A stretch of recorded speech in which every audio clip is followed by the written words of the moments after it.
Is this thing on? Is this working? Let me see.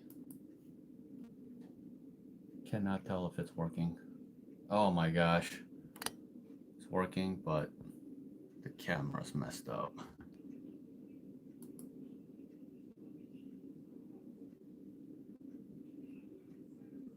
Let me see. Hello? Let me see.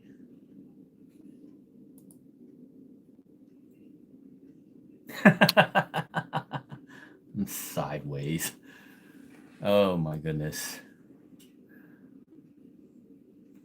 Hello, room. Hello, chat. Hello, everybody. I am live right now, and the reason I am live is because I am extremely tired today. I don't think that I have the brain capacity to make a full film breakdown, so I want to just kind of go over as much as I can what happened in this game, kind of summarize what happened. Obviously a very tough loss. First of all, let me just take a quick look at the chat. Terrible lineup to close the game. What a tragedy this game was.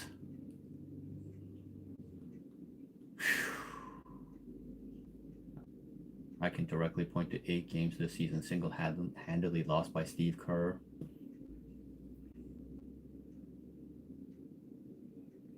Yeah, so tough loss. I want to say that this was a really good effort against the Lakers on the road. On the road, it's this is a tough game, and Austin Reaves was a killer in the final minutes. The Warriors had no answer for him, and that was a huge problem, obviously.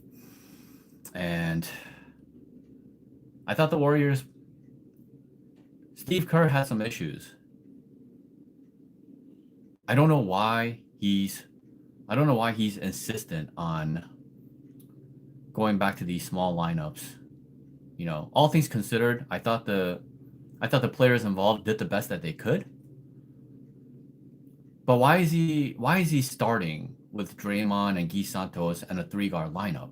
Why is Al Horford suddenly out of the starting lineup? I wish somebody would ask him these things so that we at least have an answer.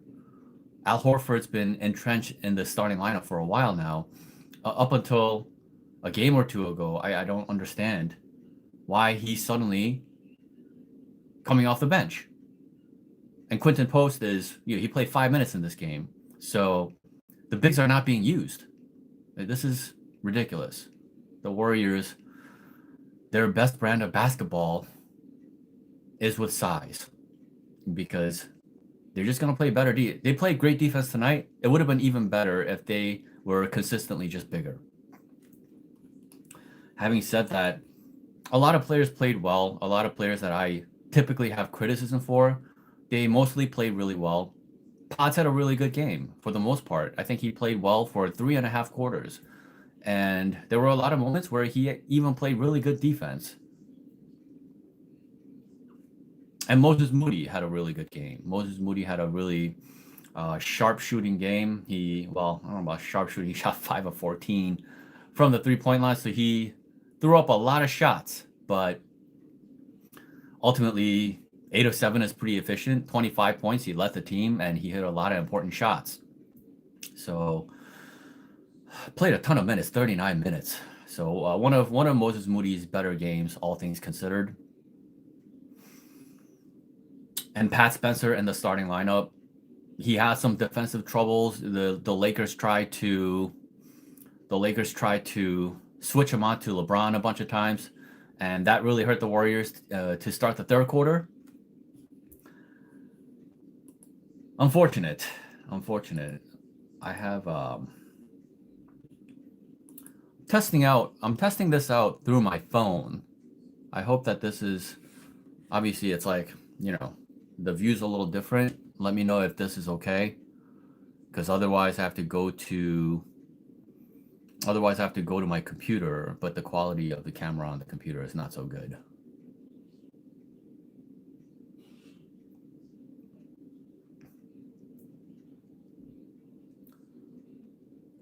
Don Levy needs to go. I'm ready for Curry to retire. It's good. Okay, so it's good. Thank you. So yeah, there were a lot of problems. Guy Santos got into some real early foul trouble. He had 4 fouls in the first half. So that was rough. He didn't really show up in that first half because of that foul trouble. And then, a tale of 2 halves. Santos was incredible in the second half of this game. Santos scored 15 points. All of them came in the second half. So it seems pretty clear now that Santos can be relied upon for scoring and, shot creation and being able to create for his teammates as well. Obviously, for him to be able to do that with no Steph Curry is pretty impressive. So these are really encouraging things that we've been seeing. Obviously, a win would have been huge. They already had an incredible win against the Suns. Nobody expected the Warriors to beat the Suns. And in tonight's game against the Lakers, I thought that they had a real chance. But, in that fourth quarter, that lineup of Pat Spencer, Pods, Moody, Guy Santos, and Draymond, I don't like that 3-guard lineup, but they were holding it down. And Pods was playing some really good defense on LeBron. There were some switches, and yeah, he put a body on him, and he was contesting his shots, and I don't really have any complaints about the way Pods played, in that fourth quarter. And some really big shots from Draymond, Pods, Spencer, Moody, Santos, all of them, really. They were playing really well on both ends of the floor, but, halfway through the fourth quarter, they needed to sit. They needed a break. So in came Melton and GP2. And unfortunately, that's when Austin Reaves came back. And the Warriors had no answer for Austin Reaves. Nobody could guard him. Melton couldn't guard him. GP2 couldn't guard him. And those two are theoretically and supposed to be the Warriors' best 2 POAs. This is part of the reason why the Warriors, in the buyout market, there's a report that they're looking to sign Lonzo Ball. It's ridiculous. The Warriors have 9 players on their roster right now, and they're guards. There are 9 guards on the Warriors roster, and they're trying to add a 10th one in Lonzo Ball. For what? Lonzo Ball is shooting 30% from the field this season and 27% from the 3-point line. 30% from the field, he plays 20 minutes per game. That's not a real NBA player. You can't shoot 30% from the field for more than half the season. And the Warriors are interested in this guy? He's another guard? I don't understand. Haywood Highsmith is right there. He's a really good POA. He's got size on him. He has a 7-foot wingspan. The Warriors need another guy like that. Because Melton's defense has generally been pretty good, but it's not what it was last season. He's come back from this injury, and Melton was very disappointing tonight. Melton was pretty much a no-show, and it's really disappointing because he's supposed to be the one that needs to show up the most for the Warriors when they're missing Steph Curry and Kristaps Porzingis. He's in the starting lineup, and he did nothing. He scored 5 points on 2 of 10 field goals. That's not good enough. So, not much creation either. 1 assist, 3 turnovers. Oh my goodness, man, that's terrible. So, the Warriors missed too many shots in the first half. I think they shot like 5 of 27 from the 3-point line, which is insane. They actually shot 51 3-point shots in this game and made 14 of them. Really crazy. Let's see. Pods needs to be traded. Melton is good, but his scoring has been inconsistent. Melton needs to become a better scorer. Well, yeah, I mean, Melton, ultimately, Melton is a supportive player. And, in games like this, he needs to step up, obviously, but yeah, he just didn't show up. Everybody else showed up. Moody showed up. Pat Spencer showed up. But Pods showed up. GP2 was amazing in the 18 minutes that he played. 6 of 18 from the field, 13 points. You guys see that step back three that he made was unbelievable. I think that's the first step back three that GP2 has made since he's been on the Warriors. So that was a hell of a shot. Al Horford, unfortunately, was not so good in this game. Yeah, it was just one of those games where Melton, Al Horford, guys like this, they are a vital part of the Warriors' success. And when guys like that don't show up, it's hard to win those games. And fire Kerr, I mean, there's no point in talking about firing Steve Kerr at this juncture of the season. They are not going to fire Steve Kerr. As frustrating it is, it is what it is. The only thing we can hope for when it comes to Steve Kerr is that he doesn't come back beyond the season. That, he takes a walk. The Warriors don't re-sign him.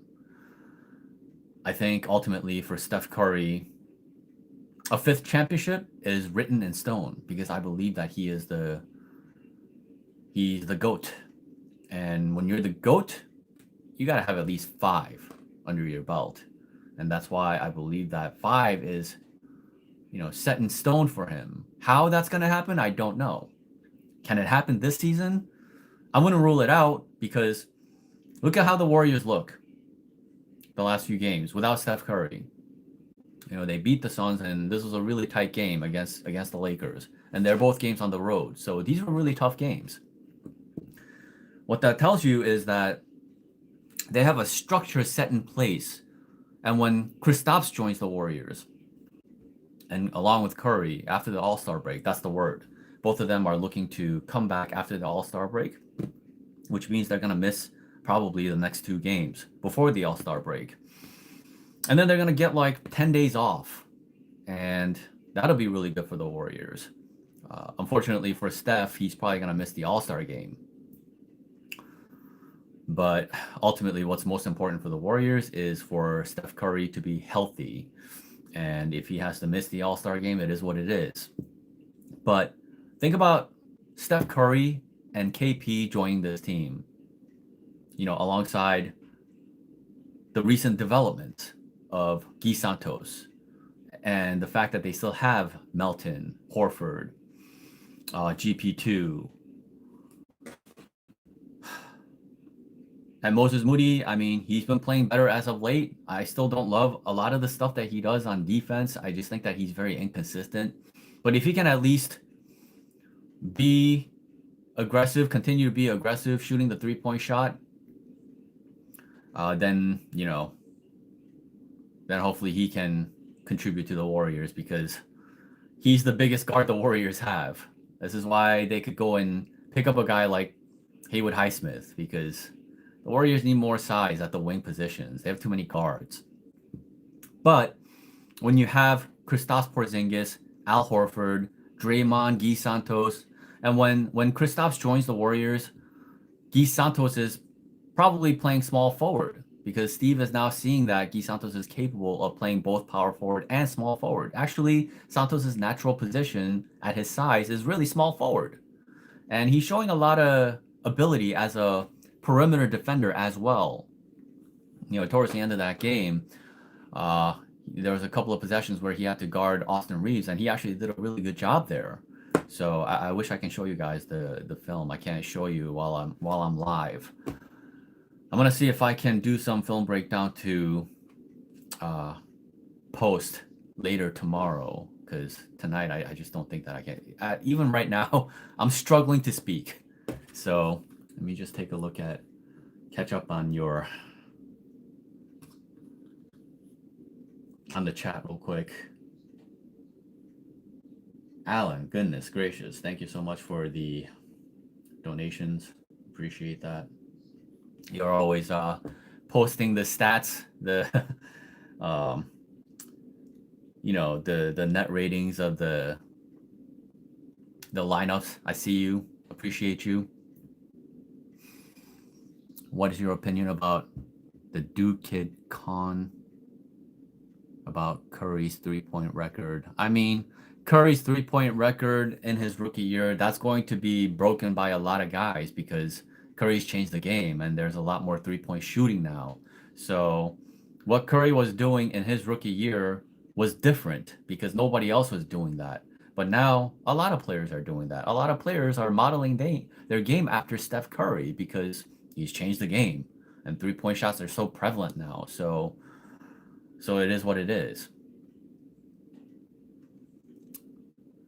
Potts and Kerr are so to end the fourth quarter. I wish that Pat Spencer was closing instead of Potts. I thought Potts played a pretty good game for the most part for 3.5 quarters, but Potts is not a closer, and certainly he's not a closer at point guard.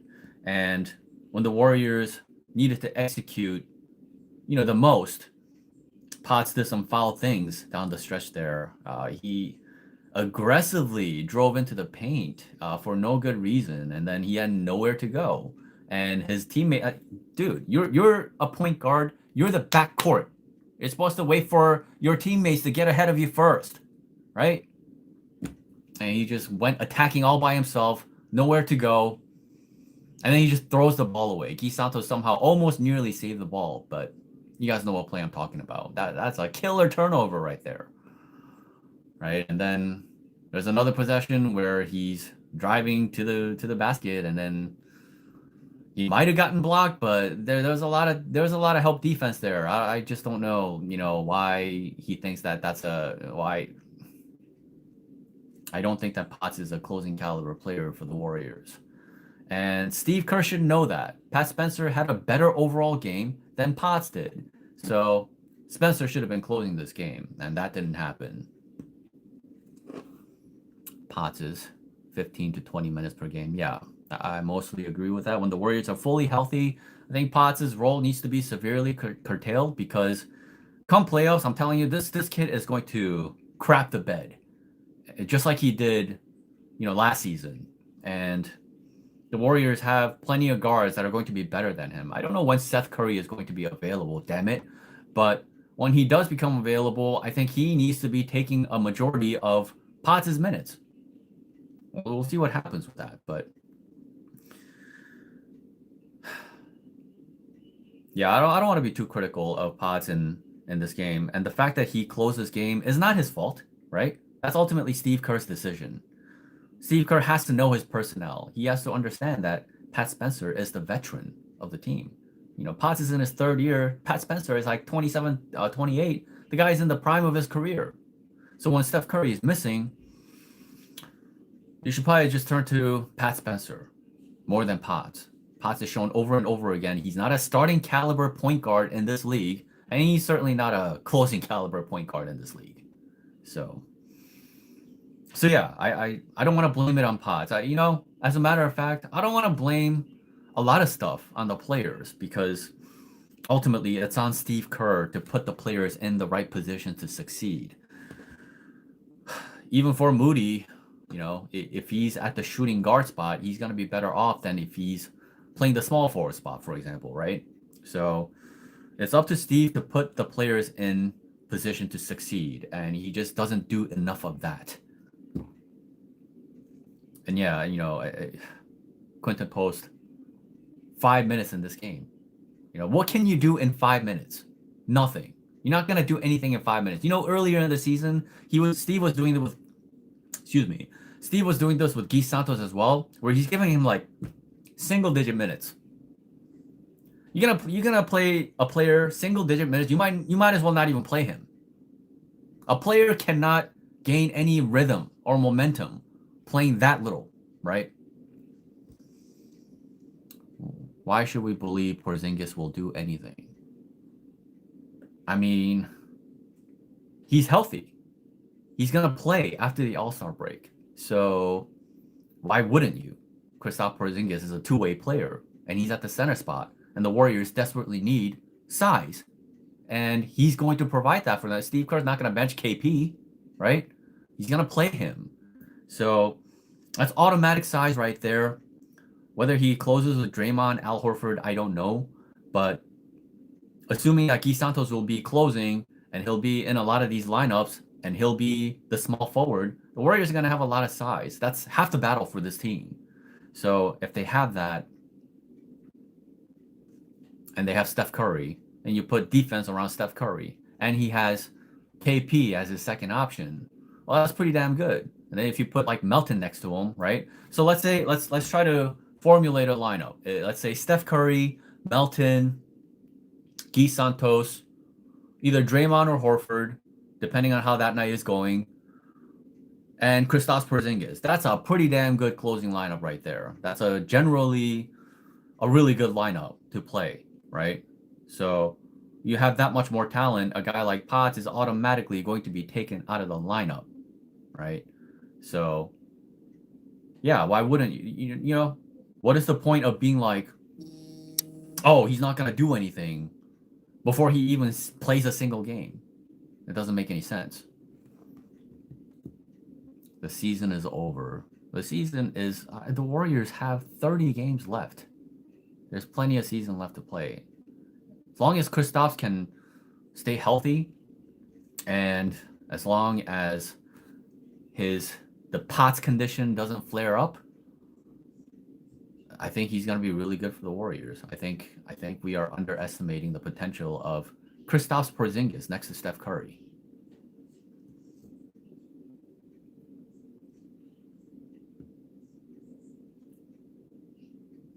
Guy scoring the last 3 games has been great. Actually, Guy Santos is scoring the last like 5 games has been great. He has been consistently scoring in double digits for the last 6 games.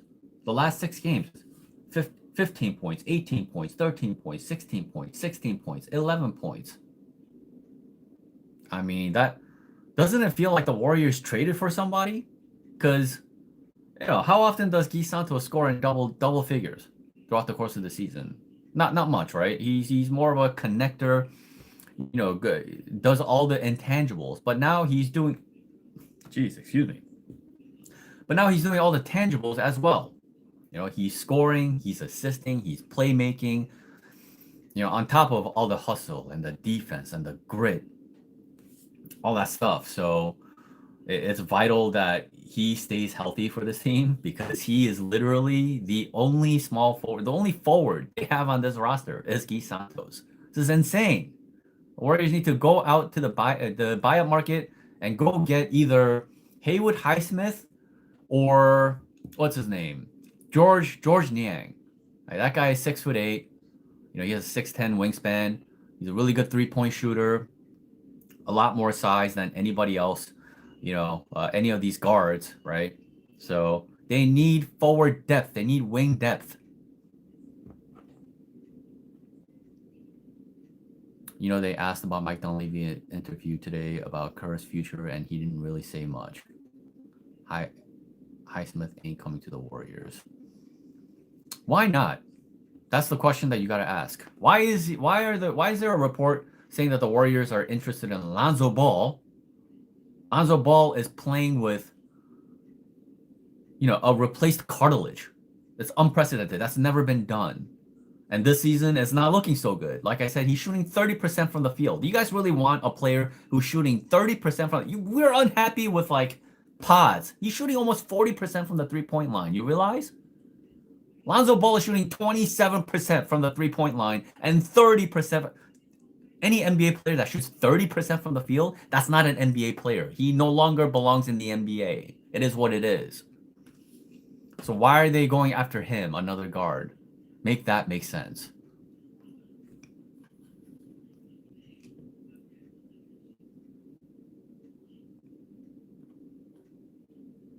KP as a second option will never work. Just look at Luka and Dallas and Beal and Wizards. He's much better as a 3rd, 4th, or 5th option. Well, the thing about the Warriors offense is that, well, first of all, you can't compare any other team and anybody else to Steph Curry, because the amount of space that Steph Curry creates is unprecedented. KP will be getting wide open looks, either inside the paint or from the 3-point line.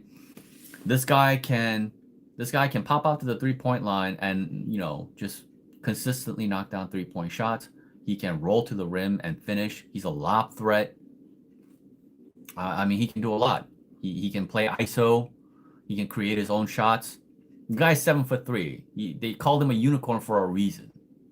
Okay, so I don't understand all this underestimating of Kristaps. Let's just see what happens. Let's see him play at least one game, right? There's a lot of hope here. The Warriors are competing without Steph Curry and KP and without Jimmy Butler, who's obviously out for the season. Did any of you guys see this coming? Most of you who are saying this about this and that about Kristaps,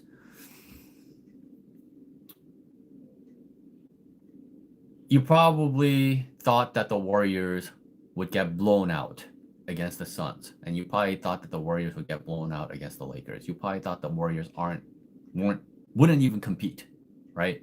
That's my guess. With your Debbie Downerness, I think we should be encouraged. This should be looked at. This game should be looked at. I don't like moral victories, but the fact that the Warriors could compete like this without their three main guys, right? I mean, that tells you something. Their structure is in place. Even with Steve Kerr messing things up and going to ridiculous lineups, the players are overcoming those things and still competing at a high level, right? That's a big deal. And that's a really good thing for the Warriors.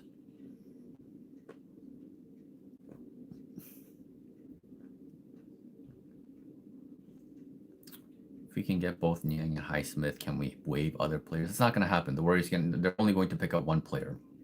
They only need one player to fill out their roster. So let's just pray that Lonzo Ball is not. The Nuggets apparently may be interested in Lonzo Ball. Pray that they get him, because the Warriors do not want to get this guy. 9 guards on their roster. They do not need a 10th one.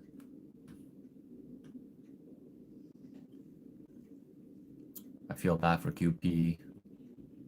Is it true that Bucks turned down Warriors offer because they hesitant to trade? No, that's not true. The Bucks were never interested in trading Giannis. They were just fielding offers just to see what the market is like.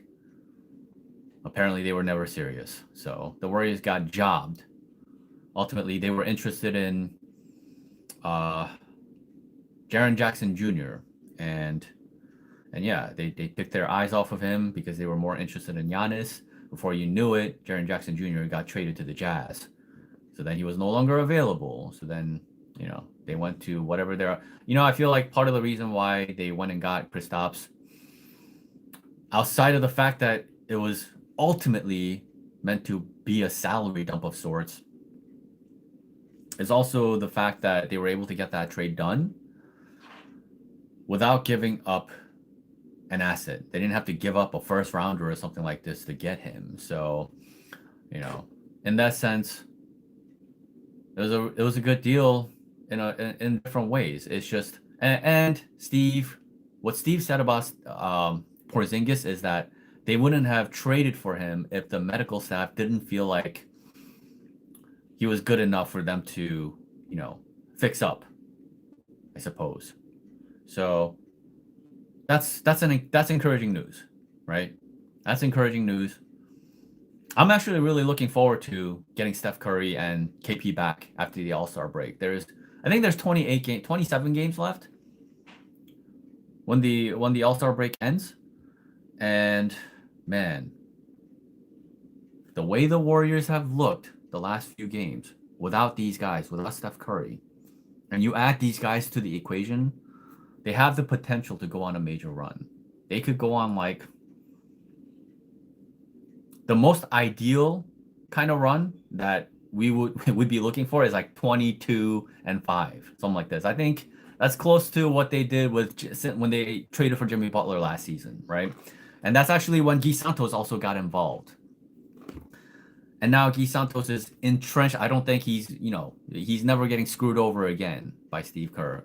So with him in there, with his evolution, with his development as a two-way player, on top of what they already have, and adding Kristaps Porzingis, major size, right? I really think the Warriors have the potential to, I really think that they have the potential to get like at least 20 wins after the trade deadline. If they do 22-5, that will get them close to 50 wins. And that might be good enough to get them into the playoffs. And once they get into the playoffs, that's, you know, I would feel much better if the Warriors went and got Haywood Highsmith. Somebody with wingspan, somebody with strong ability to defend somebody in the perimeter, right? Somebody with wingspan. GP2, you know, I just think that they need somebody in the starting lineup. You know, that's the difficult part. So in the playoffs, it's probably going to be Melton, right? So it's going to be some combination of Melton and GP2 as the Warriors' best POAs. And add Moses Moody in there too. But all three of them, to me, are secondary POAs. They're not primary POAs. They need a guy who you can stick on the other team's best player. That's such a huge thing for the Warriors to have. That's why Andrew Wiggins was so vital, because he's one of the best POAs in the league. The problem with Wiggins, obviously, is that Steve Kerr turned him into a power forward in his final years with the Warriors. Right? That's not where he made his money. Where he made his money was at POA. You think about the championship year, Andrew Wiggins guarding John Morant, Luka Doncic, Jason Tatum, right? He was the primary stopper, and he did an amazing job. The Warriors don't have a guy like that anymore. 6'7", 7'1" wingspan. Just a really sharp defender in the perimeter, one-on-one, great one-on-one defender. That's the one thing that they're missing, but they can compensate. They can compensate for that with team defense and overall scheme. The bigs, the way the Warriors play defense now, the bigs are so vital because they play a funnel style, right? That's what Moses Moody, all these guys, they always do is like they kind of get beat, but they're funneling, their guy over to where the help defense is, and that's why the help defense is so important. You need two help defenders. That's why I've been saying the 4-guard lineups is a joke, because your secondary help defender in the paint is a guard. Your last line of defense cannot be a guard. You see what I'm saying? So that's why you need two viable guys that can play help defense at all times. That's why I've always advocated for, like, if you're going to play Draymond at the 5, you got to make sure that the 4 next to him is a more capable help defender. That's why the Warriors don't have that, right? The only guy that is considered like a small is Guy Santos. That's why I've been advocating, if you got to play Draymond at the 5, you got to make sure that Santos is at the 4 at all times. But, the Warriors don't have enough size. And even if you're going to do it, see, last season they had Jimmy Butler, right? So it was Jimmy Butler, Guy Santos, and Draymond. And that was a really formidable lineup. Last season, I want to remind you guys, it was Steph Curry, Moses Moody, Guy Santos, Jimmy Butler, and Draymond. That lineup had a net rating of 34 or 35. 34 or 35. You understand how dominant that is? Those are the kinds of combinations that we're looking for. Dominant combinations to close a game. All right. And, well, they have Santos and they have Draymond, a diminished version of Draymond. Draymond is a worse defender this season than he was last season. Having said that, he was pretty good tonight, right?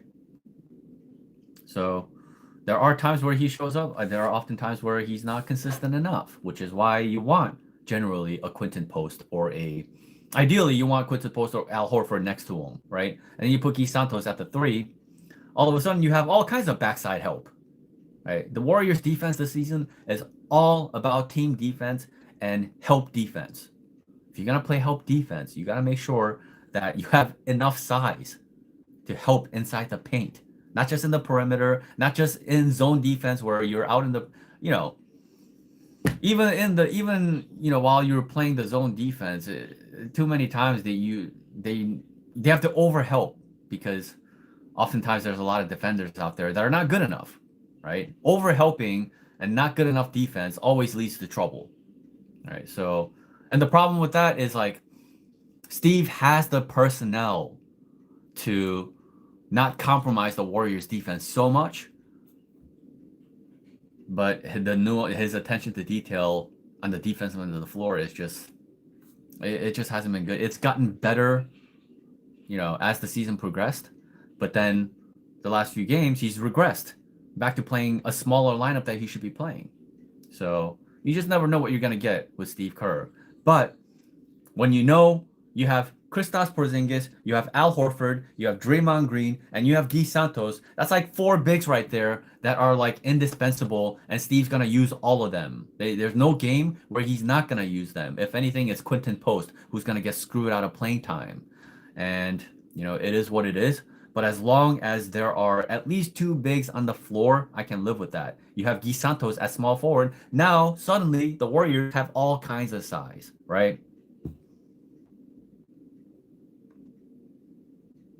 Tonight's game, again, was a tough one. You look at the stats, it's really insane. The Warriors took 92 shots. The Lakers took 69 shots. The Warriors took 51 three-pointers. The Lakers took 27 three-pointers, all right?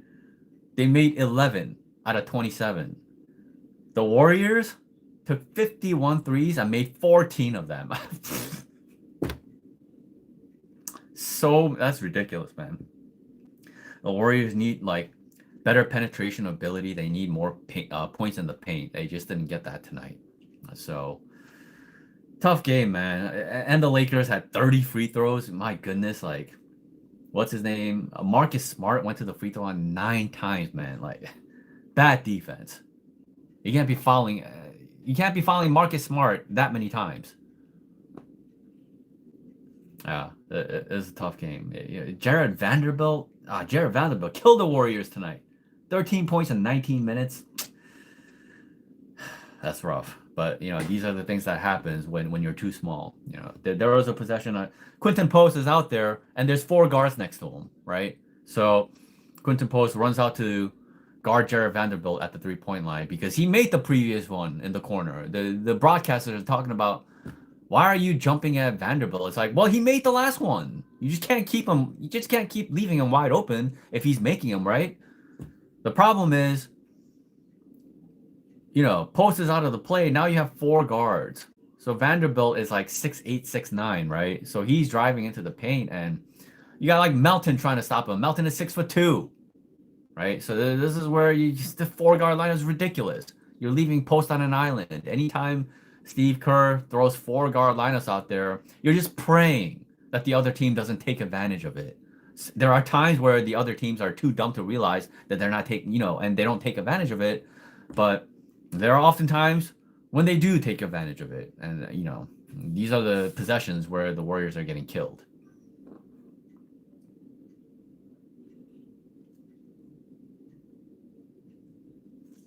You gonna make a vid or lives a new way now? No, I'm not. I'm going to do some live. I'm gonna do maybe 1 or 2 live sessions per week moving forward, but not after a game, because after a game I need to break it down. I need to break it down in detail, and I need to show the film to show you exactly what happened, and I cannot do that through a live. Paz trying to dunk, I don't know what he was thinking there. Paz did some really good things in this game. He did some really goofy things in this game. That's the thing about a lot of these young players, is that they're not consistent. They'll have segments and moments of, really good basketball, and then there are other segments where they're just terrible, right?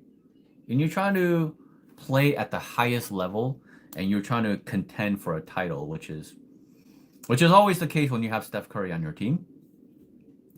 You can't have critical pieces in your rotation that are just inconsistent, right? Because if they're inconsistent, guess what? You get inconsistent results. That's what happens. If you have a guy in rotation and he plays, let's say, 20 to 24 minutes per game, right? That's 24 minutes is half the game. Half the game, all right? Let's just say, for the sake of argument, that there are 100 possessions, right? And if 50 of them, right? So you play 24 minutes. Let's say you're involved in 50 possessions, right? And in those 50 possessions, you're inconsistent. Let's say 30% of the time. No, that's not good enough. Then you're gonna get inconsistent results. You see what I'm saying?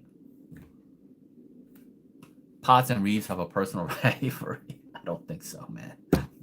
Austin Reaves is on a completely different stratosphere compared to Potts. It is what it is.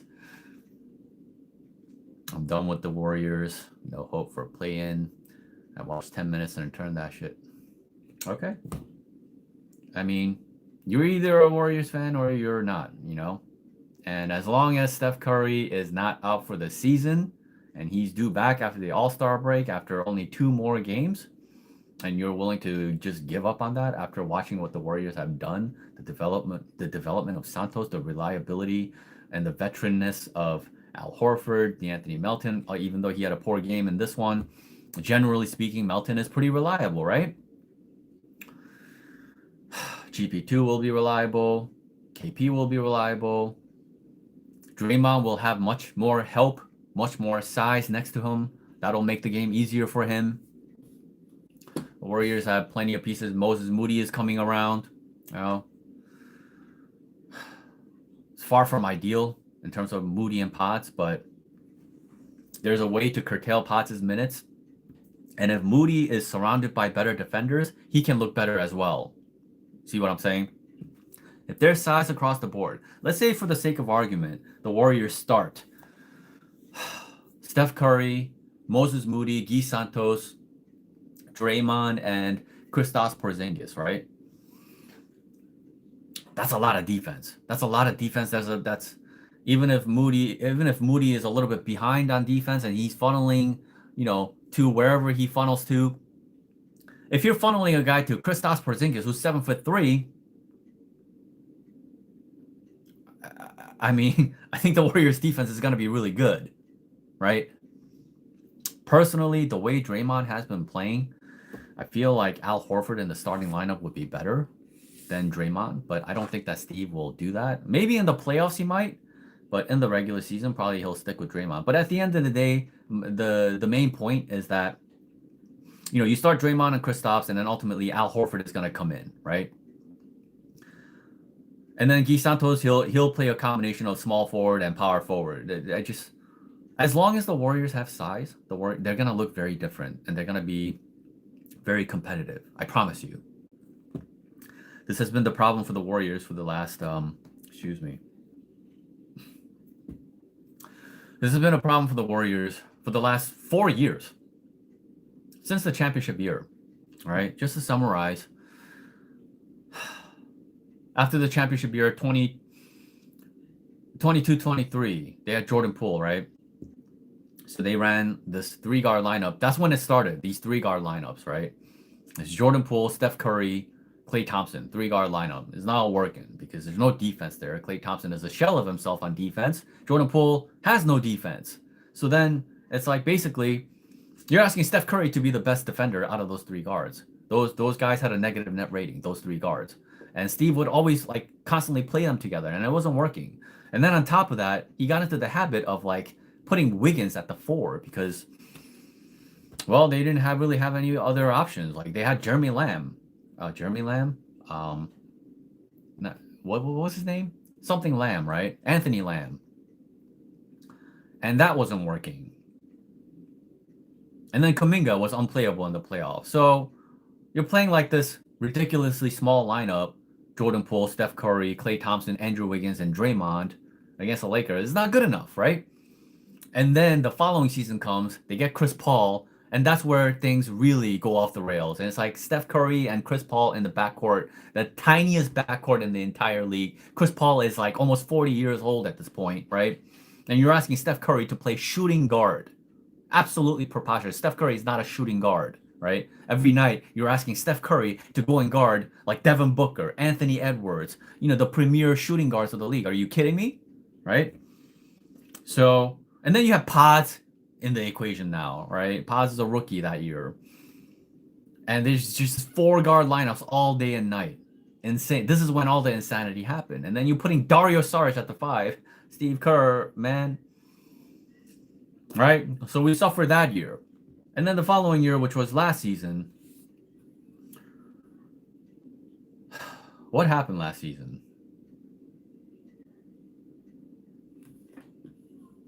Somebody can refresh my memory. Because there were a whole bunch of 3-guard, 4-guard lineups last season as well. Let me try to look at what happened last season. Right, they had Dennis Schroeder. They traded for Dennis Schroeder, and now once again Steph Curry is at the shooting guard spot, right? Tiniest backcourt in the league, right? And then Pods is there, and it was just a mess, man. Buddy Hield, 3-guard lineups, right? Steph Curry, Buddy Hield, Pods. I mean, the Warriors can never play competitive basketball with these ridiculous lineups like Buddy Hield, not a defender, Pods, not a defender, Steph Curry, a connector. Actually, among those 3 guards, Steph Curry is the best defender, right? So it's like you're supposed to protect Steph Curry. The other two wings in front of Steph Curry should be better defenders than Steph Curry, right? It shouldn't be that Steph Curry is the best defender out of these 3 players.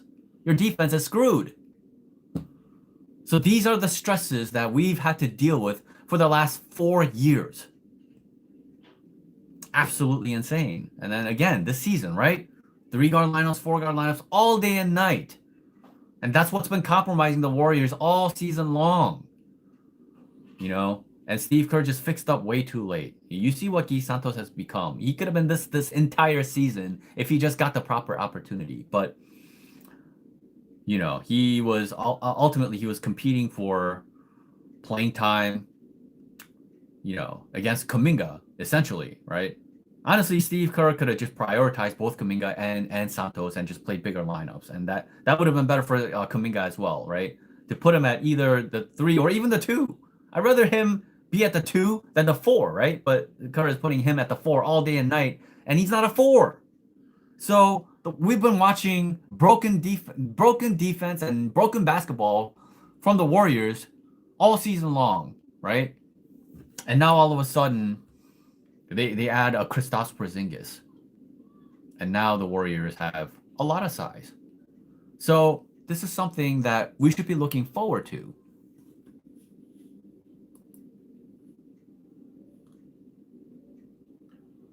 Nato Santo, thank you very much for the donation.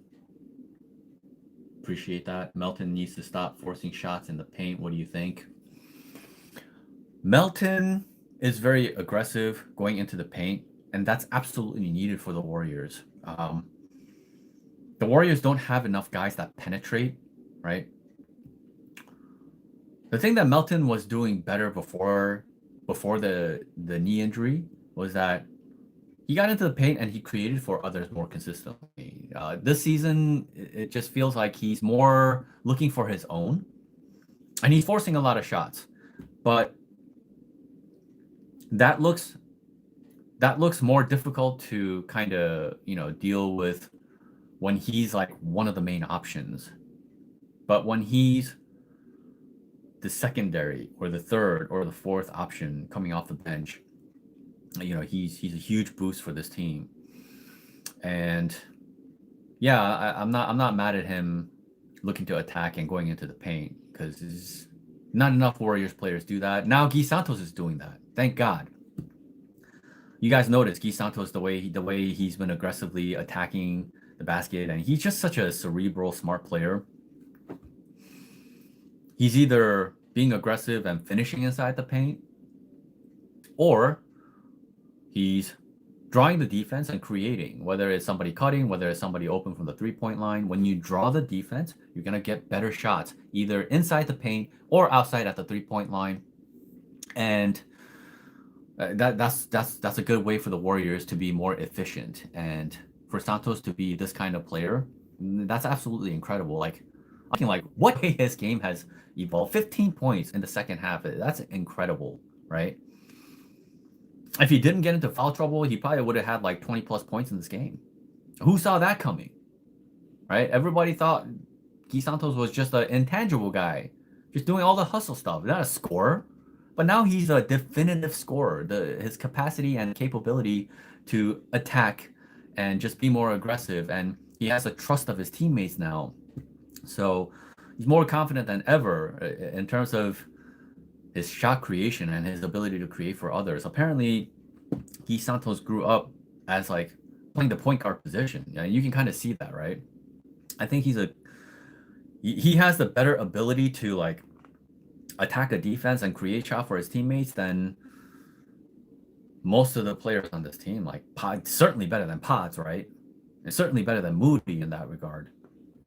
So that's a major asset. When guys can attack the paint, that's a major asset. So Melton doing that is generally an asset for the Warriors as well. He struggled in tonight's game. That's what it boils down to. But Melton is a complete and utter positive for the Warriors. As a matter of fact, I think he's leading the Warriors in plus minus ever since he came back. So he's huge. He's a huge presence for this team, and when Steph Curry is available to the Warriors, you'll feel his impact that much more. And even, you look at the Suns game, he hit the shot. Okay, so against the Suns, you need somebody to be that go-to guy, and who was that guy going to be? It ended up being Melton. Melton is the one who tied the game, all right, before Santos hit the game-winning layup. So I wouldn't be too harsh on Melton for this one bad game. It's just unfortunate that he didn't show up enough in a game where a lot of other guys did, right? But everybody has bad games here and there. As long as you're consistent overall, even Steph Curry is going to have a bad game here and there. Al Horford had a bad game, but how consistent has Al Horford been for weeks now, right? So occasionally guys are not going to show up or not going to show up enough. It happens. And unfortunately for the Warriors tonight, both Al Horford and Melton came up a little bit. Fire Kerr and fire Dunleavy. Let me say this about Mike Dunleavy. He's made the trades that Bob Myers wasn't making, right? Bob Myers had the opportunity to trade Kaminga for OG Anunoby. Didn't do it. He had the opportunity to trade Kaminga for Pascal Siakam. He didn't do it. As a matter of fact, the Warriors had an opportunity to trade James Wiseman after his first year for like Pascal Siakam, and they didn't do it. There are so many opportunities to trade, and Bob Myers never did them, right? The worst trade that he made was for Chris Paul. He gave up Jordan Poole, Ryan Rollins, and a pick. Was it a pick or two? I mean, what are we talking about, right? Whereas Mike Dunleavy actually went out there and traded for Jimmy Butler. That was a gigantic move. And then even this season, the Warriors could have stood pat. Actually, the rumors and the word was that if they don't get Giannis, they're going to stand pat and they're going to keep Jonathan Kaminga and they're not going to make any trade. But that didn't happen. They went and got Kristaps Porzingis. This at least gives us hope. If they kept Kaminga and Hield, the season would have been over. There was nothing to look forward to. The Warriors wouldn't have had enough, right? But now, the potential, because Kristaps Porzingis, he's just about ready to go. The Warriors training staff is holding him until the All-Star break so that he has a lot of time to really get himself to 100%.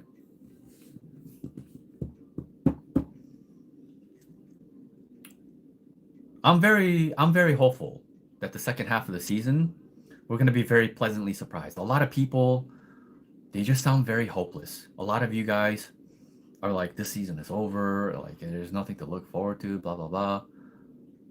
And I'm telling you, the last two games, they've been so competitive. We should feel good about this. No Steph Curry, and they had a shot against the Lakers, right? And they beat the Suns on the road. So we shouldn't be so down in the dumps. Believe me, if I feel like the Warriors are down in the dumps, I would let you know about it, right? So,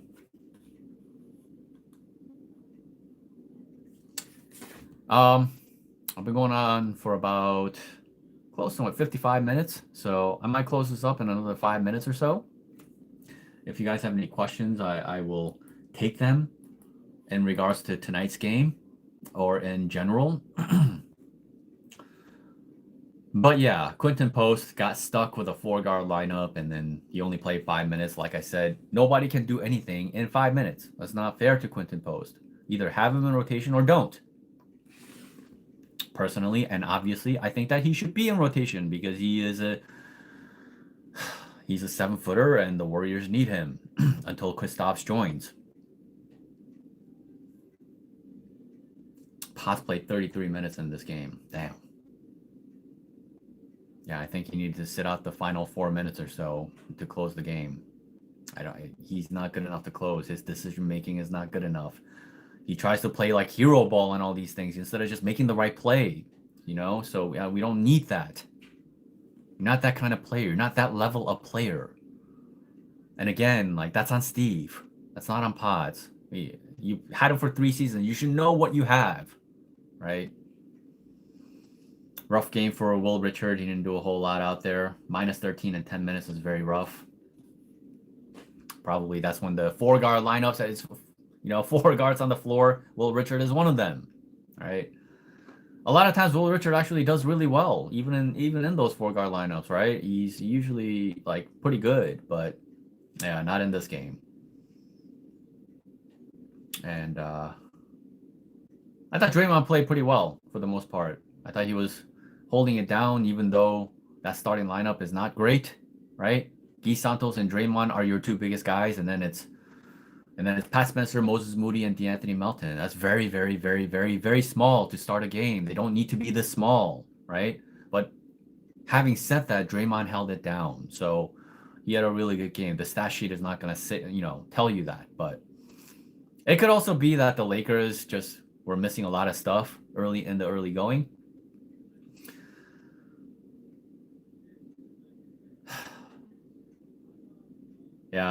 Yeah, rough first half at the end of the day. If the Warriors played just a little bit better in that first half, maybe they come away with this win. But 5 of 27 from the 3-point line, I mean, that's ridiculous. They were just missing everything. 42-41 was the score at halftime. I felt like I was watching a college game. Do you think they did a good job without Curry? Yes, that's what I've been saying all along, is that, ultimately, it was like a 1-point game halfway through the 4th quarter. That unit was doing an amazing job. That Pat Spencer, Potts, Moses Moody, Guy Santos, and Draymond, that 3-guard lineup, I don't like it, but the guys played their hearts out. It's not their fault that they're being put in a 3-guard lineup, but they still played as hard as they possibly could, and they were playing really well both ways. Actually, I was really surprised by how well Potts was guarding LeBron. Either that's showing you that LeBron is just getting old now, or I don't know. There were some, to start the 3rd quarter, it was a problem because they kept switching LeBron onto Pat Spencer, right? And LeBron was just, getting a bunch of easy buckets in the paint and one. Pat Spencer is like touch fouling him. If you're gonna foul him, grab him. All right, don't touch foul him.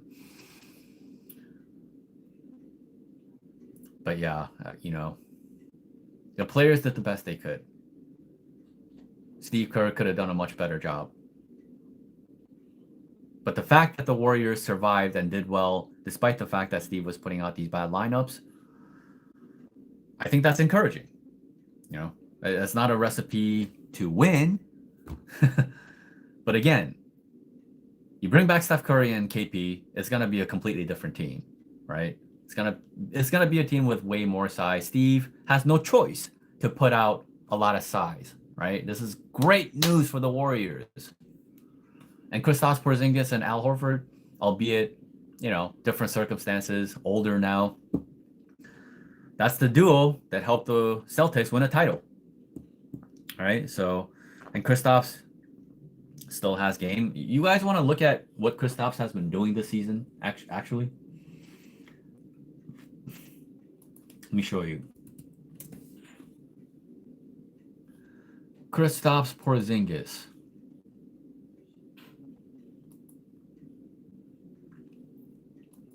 Okay, so for the Hawks this season, he's played 24 minutes, right?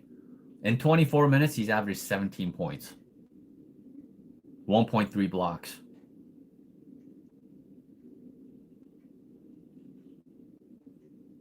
I mean, that's a lot of scoring ability right there. 17 points in 24 minutes. I think he's going to get more than 24 minutes with the Warriors, right? Because the Hawks were going in a different direction, and Kristaps had some injury issues, but I think his POTS thing flared up again for a little bit, so he had to sit out for a little bit because of that as well. But it's not like Kristaps is like super old or something. He's only 30 years old, right? If the Warriors training staff can get this guy right and get him close to 30 minutes per game, yeah, think about the two-man game between Steph Curry and KP. I think that's going to be very potent. And if they have the proper defense around them, and Kristaps is one of the defenders, yeah, that's. I'm anticipating a big run in the second half of the season. Let's put it that way. Okay. Let me see. Julio Chagas, hi Jim, here from Brazil. Hello. Shout out to you. How do we not re-sign Potts this summer? Well, I think the Warriors can hold out and not pay him until the end of next season. I'm hoping that that's what happens, because you do not want to pay Potts like 15 mil, 20 mil per year. That's not what we want to see from the Warriors. Because if they do that, the odds of them retaining Melton becomes much less likely, right? Don't want to see that. Please come on live more. I'm looking to do so. Again, I'm gonna be looking to be live once or twice a week on top of, the post-game breakdowns. So when I am live, it'll be on the off days. Tonight is an exception. I'm extremely tired, which is why instead of posting, because if I was working on the post-game breakdown right now, I wouldn't be done until like 4:30. It's 12:30 right now. And yeah, I don't have the capacity to stay up that long tonight, unfortunately, which is why I'm doing this kind of an emergency live.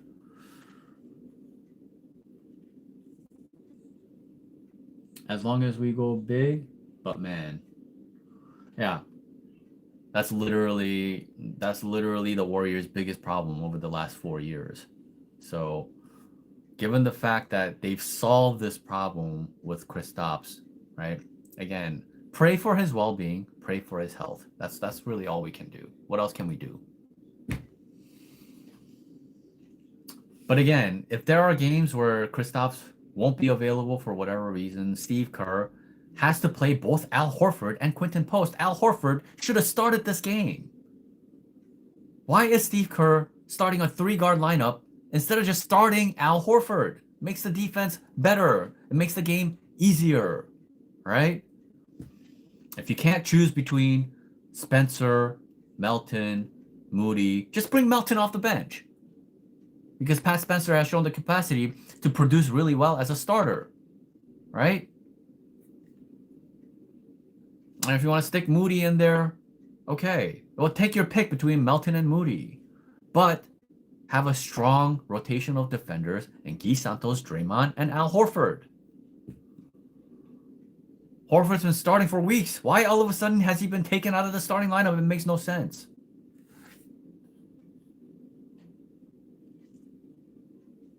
Reality is not even Potts' fault. He's just an average role player. But Kerr plays him to the ground. You see the results. Yes. I'm going to say it one more time. The whole Potts thing and the incessant need to play him so much is not Potts' fault, right? Potts is just there. And it's up to Steve to decide who's going to play and who's not going to play. Steve is the one making these decisions. So you want to blame somebody, blame Steve Kerr. I actually kind of feel bad for Potts, because if he was just given the amount of playing time that he should be getting off the bench, he can be pretty good. I think he's shooting like 40% from the 3-point line. That's pretty good. I don't know how you can complain about that. That's good, right? His problem is when he's like a decision maker at the point guard spot, so he shouldn't be put at the point guard. These are all coaching decisions. That's not a player's decision, right? So yeah, in some ways I feel bad for Buddy Hield as well, right? Because it wasn't his choice to be put in 4-guard lineups, being put at small forward, sometimes being put at power forward. Like, these are all Steve Kerr decisions, right? But at the same time, these players are like doing terrible things out there at the same time. But yeah, it's gonna look bad when you're in these suboptimal lineups and there's no unity out there, right? So when things are failing in a variety of ways, the players are gonna look that much worse. Look at GP2, right? GP2 in these 4-guard lineups, and people are like sick of GP2 because he keeps being put at power forward. But is that his fault? That's not his fault. Who said he's a power forward? Nobody but Steve Kerr, right? GP2's been playing really well, actually, as of late. He was excellent against the Suns, right? And he was really good and very productive in terms of scoring as well. I think did he lead the Warriors at halftime in scoring? At some point, he was leading the Warriors in scoring off the bench, playing sparse minutes. So if you give GP2 the correct role, right? Imagine like GP2 is playing POA and he's being surrounded and protected by a lot of size. Like, that never happens for GP2. He's always in these 4-guard lineups and 3-guard lineups, right? So how unfair is that for GP2, right? What if he had Santos, Draymond, or Horford, and Quinton Post protecting him, in the back line? GP2 never has that, right? And everybody's just blaming GP2 and saying he's terrible. He's not terrible. He's just being put in a bad spot by Steve Kerr.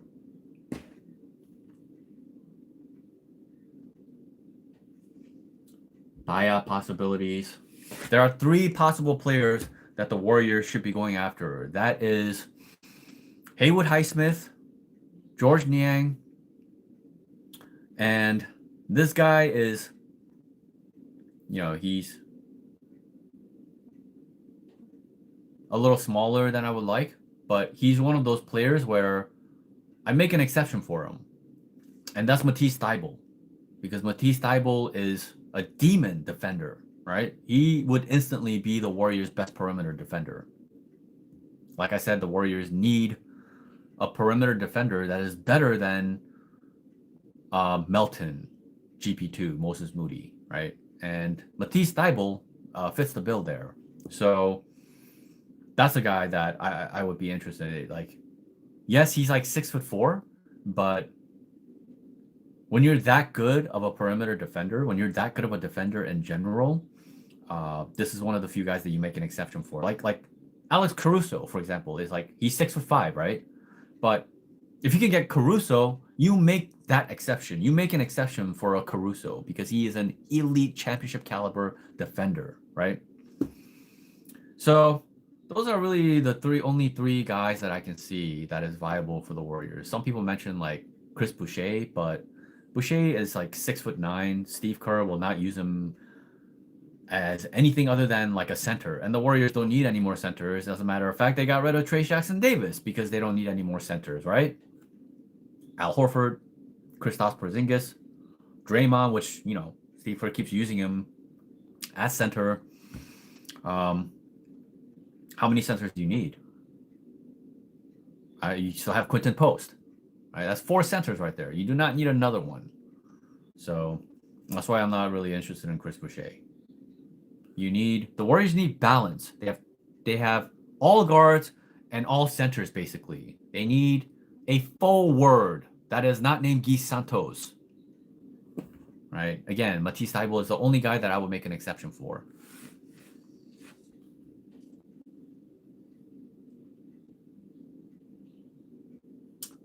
I'd rather have Frank Vogel as a coach. I'd rather have my stray cat that comes to me for food as the coach of the Warriors over Steve Kerr, to be honest with you. Goodness, man. Terry Stotts would actually be incredible for the Warriors if he was good. You know, the one time that Terry Stotts took over for the Warriors, he used Guy Santos to close the game. And the Warriors damn near won that game. I think it was against the Clippers. Steve Kerr got kicked out of that game, and Terry Stotts took over and immediately started playing Guy Santos. And that's where Steve learned, I need to use Guy Santos more. Dummy. Yeah. And guess what? It was like 3 years ago. Kenny Atkinson took over a game. He coached for Steve Kerr because Steve Kerr had to attend a funeral.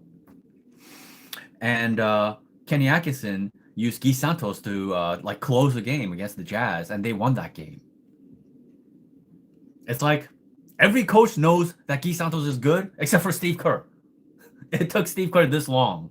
Even though he saw last season how good he was, they went on an insane run with Guy Santos playing a vital role for them, including closing games against the Nuggets, against the Pistons, against the Knicks. They won all those games. Against the Nuggets, you had Steph Curry begging Steve Kerr, we need Guy Santos right now. How often have you heard Steph Curry advocate Steve Kerr to play a player? Right? Because he's not being played. And Steph Curry's literally like, I want to win this game. We need Guy Santos in this game. Everybody knew it. Everybody important knew it except for Steve freaking Kerr, man. So yes, Terry Stotts will be an amazing coach. I think Terry Stotts was an incredible coach for the Blazers. I think he overachieved with that team. To get to the Western Conference Finals, what the roster that he had, dude, he had Myers Leonard scoring 30 points on the Warriors. Myers Leonard.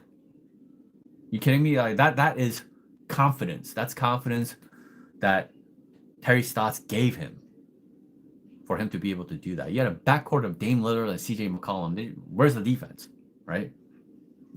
You had a front court of Mo Harkless and Farouk Aminu. Made it to the Western Conference Finals. I would call that overachieving. I don't know about you. That's overachieving. Imagine if you gave Terry Stotts Steph Curry. As a matter of fact, last season, we saw a glimpse of what the Warriors would have looked like if Terry Stotts took over. Remember the Warriors started 12-3 last season? They were the best team in the league. So, I don't know if you guys remember, but the Warriors were playing a completely different offense. Right? They were playing motion offense all these years, and suddenly Terry Stotts came in and they were playing very simple stuff. They were featuring the talents of the players, and suddenly everybody was looking really good. Even Kaminga was looking good. Buddy Hield looked like one of the best shooters in the entire league. You guys remember he shot 50%. It's because he was getting simplified shots that fits into what he does well, right? Instead of the motion. The motion offense is very difficult for a lot of players, right? Including Buddy Hield. But when they played under Terry Stotts' system, everybody was thriving. They looked like the best team in the league, right? And then Steve Kerr was like, let me tell you, this is a funny story. So at that point, Draymond is doing a podcast with Baron Davis, right? And he's talking to Baron Davis about how the offense right now this is Terry Stotts' offense, right? And this is brilliant. And Jerry Stackhouse is controlling the defense. And he's talking about how amazing these guys have, done. Do you think Steve Kerr listens to Draymond Green's podcast? I think there's a good likelihood that Steve Kerr listens to Draymond's podcast and that was the Mavericks game. I don't know if you remember. Steph Curry went ham in that game, right? After that game, Steve Kerr completely changed the offense. He's like, okay, we're not doing this anymore. This is not my offense. This is not my team. We're going back to the motion offense. Steph Curry we're gonna run motion to the ground, and Steph Curry is gonna get 2 shots in the first quarter as he stands in the corner and does absolutely nothing as the team plays 4-on-4, and suddenly their offense died. Absolutely brutal, absolutely awful. Okay.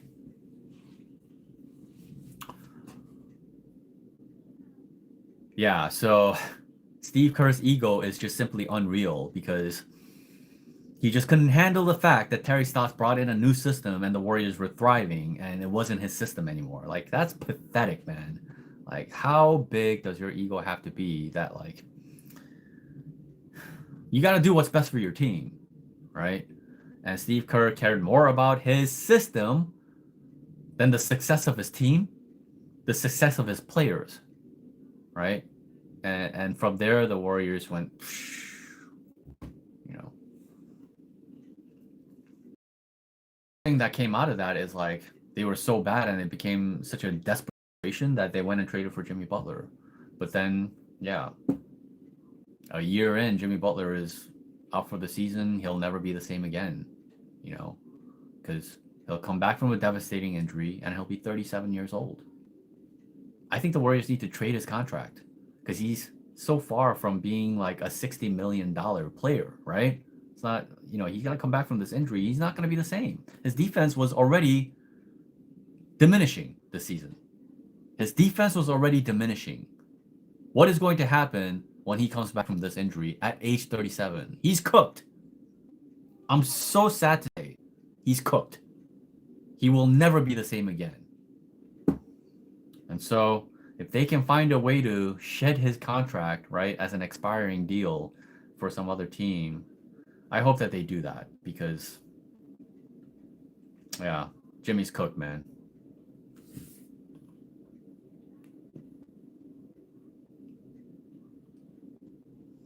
I think what's happened to Steve Kerr doesn't have autonomy. He's asked to play certain guys. What did he do with Kaminga? Did he not DMP him? Is he not Joe Lacob's favorite player? Are you sure about that?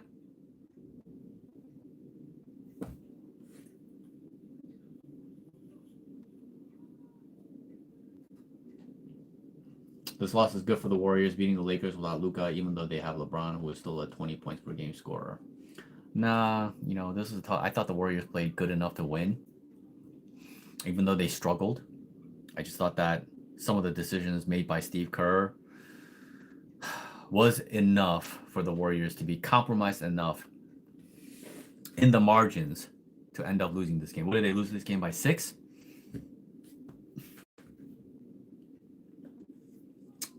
I thought they had enough pieces to win this game. Like Quinton Post should have played more. Al Horford should have started, and I think the results would have been different. All right.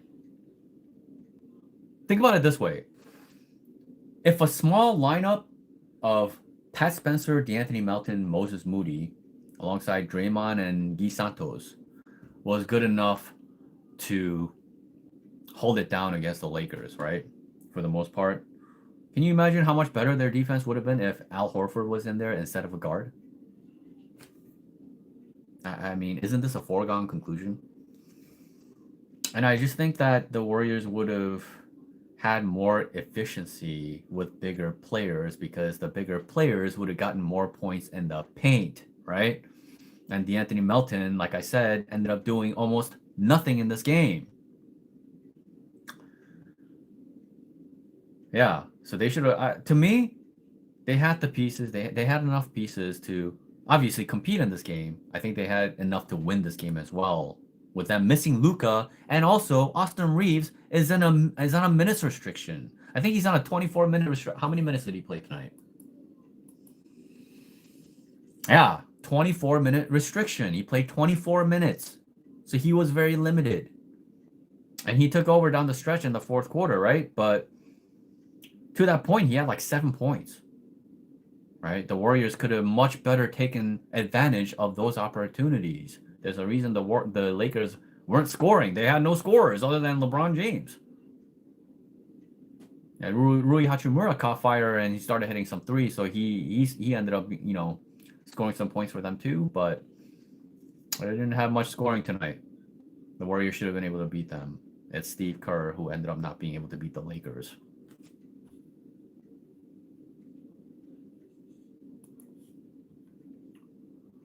Steve Kerr got punched by MJ for a reason. You know, I feel like I get a comment like that about Steve Kerr, like every breakdown video. I'm so glad he got punched by MJ. Oh, no wonder MJ. It's funny. Oh, Steve Kerr. I don't even have the energy anymore to be like so upset. You know, I'm jaded at this point when it comes to Steve Kerr.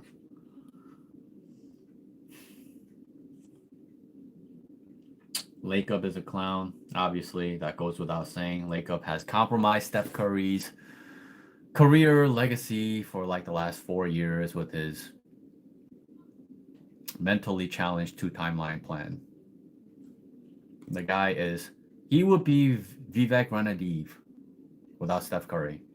He thinks that he's going to compete and make the playoffs year in and year out after Steph Curry. The guy is deluded out of his mind. Joe Lacob,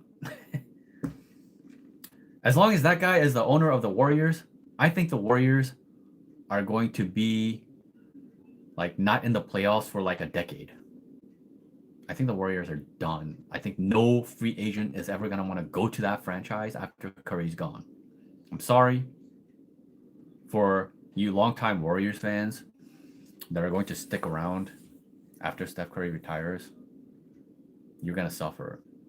It's going to be back to the Cohen days.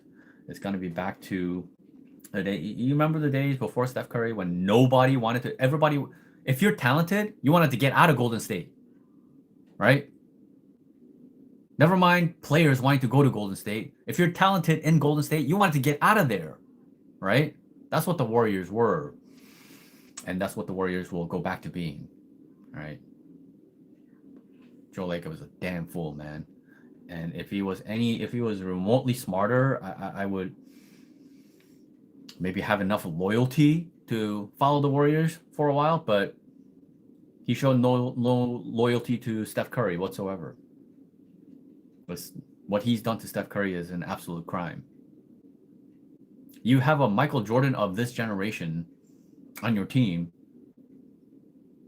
and you chose to pivot from him while the guy was 32 years old. You stopped believing in him as soon as they lost Kevin Durant. So basically, everybody in the front office thought that Kevin Durant was a better player than Steph Curry. And that, oh, okay, Kevin Durant's gone. Now our whole thing is done and over with. Disgusting, man. And then Steph Curry went and won another title for him with Andrew Wiggins as his best player. By Steph Curry. Imagine what they would have been doing the last 4 years. All right. Even if they simply traded, Kaminga in his second year for OG Anunoby, which was on the table, the Raptors called the Warriors and offered them OG Anunoby. They just wanted Kaminga and some picks. And the Warriors hung up the phone on the Raptors because Kaminga was untouchable. Joe Lacob deserves nothing. He never deserved Steph Curry, man. Doesn't deserve Steph Curry. Try to lowball him on his first major deal. Try to trade him a couple of times, actually.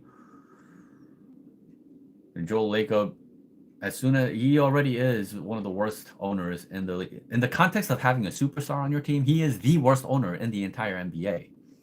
But once he loses Steph Curry, that's when the fun's gonna really start. I will have my fun laughing my ass off at Joe Lacob and his pathetic franchise. If he had any wit, any smarts to him, he would try to sell the Warriors as soon as Steph Curry retires. The only reason the valuation of the Warriors went up as much as it did is because of Steph Curry. All right? There's no ifs, ands, or buts about it. Steph Curry turned this organization into what it is. Right? They were garbage for 40 years before Steph Curry. 40 years was the last time they won a title before Steph Curry came along. And then he got you 4 in the span of a decade. To not be able to appreciate that, I mean, it's the sorriest thing I've ever seen. How can the guy has so much money on him? How can he be so stupid? Like, the guy has an ego on him for some reason. He thinks he's like a basketball mind. He would argue against Jerry freaking West, who built the freaking Warriors and stopped them, prevented them from making the dumbest possible trades, right? He literally threatened to leave the Warriors if they made these trades. freaking Bob Myers and Joe Lacob. Yeah.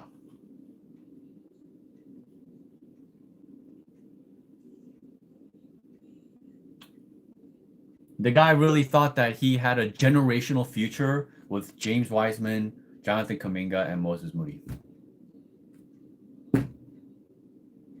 It's really sad, man. Even Steph Curry, man. Steph Curry, he was on some magazine cover talking about, I dream of a day where James Wiseman is a Hall of Famer. Whoa. Steph Curry, after you retire, do not join a front office. Do not join a front office. I don't think you're a good scout. I don't think you know what you're talking about, to be honest with you. Right? Just because you're an incredible player, it doesn't mean that you have the capacity to be like a general manager, to be able to like organize a team, right? Michael Jordan proved that. Pick Kwame Brown #1. He was trash with the Wizards, right? So yeah, just because you're a great player, it doesn't mean that that translates to other aspects of like an NBA franchise. Right? He's talking about like Wiseman is an all-timer. Jordan Poole is like, some perennial all-star.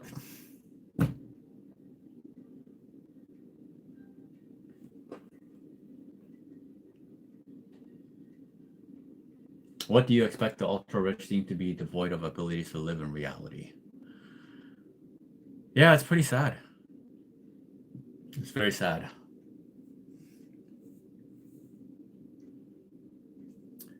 I don't think we'll return to pre-Steph era. We're not in Oakland anymore. We'll probably be more like the Giants.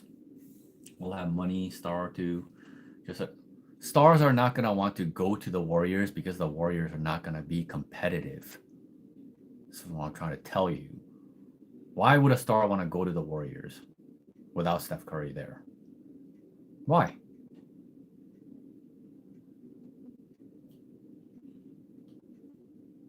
Especially the Warriors are going to be a pathetic team. I'm telling you, no star is going to want to go to the Warriors.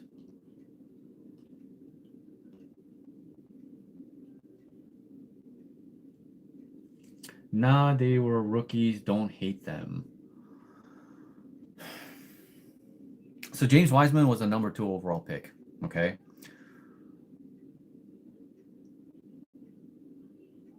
In his rookie year, in the first 4 games, he showed right away that he's a project. Do you know what it means for a player to be a project? If you're a project, it's going to take you like half a decade to develop. That's what that means. You use the #2 pick on a project, right? So is that the fault of James Wiseman? No, it's not. That the Warriors messed up, right? And that's okay. You can make mistakes, right? Drafts, mistakes happen all the time. The most important thing, if you make a mistake, is to acknowledge that mistake as soon as possible so that you can go in a different direction as soon as possible, because you still have Steph Curry on your team. You don't waste a year, 2, 3 years holding on to that mistake and giving the excuse of, oh, well, that's a rookie. That's okay. Well, if you're a 2nd overall pick and you're unusable because you're a project, right? Then you got to get rid of that guy, especially when other teams are like, well, we're not competing for a title right now. We just want to rebuild. So we're willing to take a risk, take a chance on them, and trade for them. See, the earlier you make this move, the easier it is to move them, right? Like I told you, the Warriors actually could have moved James Wiseman for Pascal Siakam, right? They could have used some other pieces and used Wiseman to get Pascal Siakam. And they are the ones who didn't want to do that, just like they were the ones who didn't want to move Kaminga for OG Anunoby. The Raptors, Masai Ujiri, is like dying to gift the Warriors with winning players. Dude, the Pacers made the finals with Pascal Siakam as their #2 last season. Do you think if the Warriors went and traded for Pascal Siakam instead of holding on to James Wiseman for 3 years would have made a difference?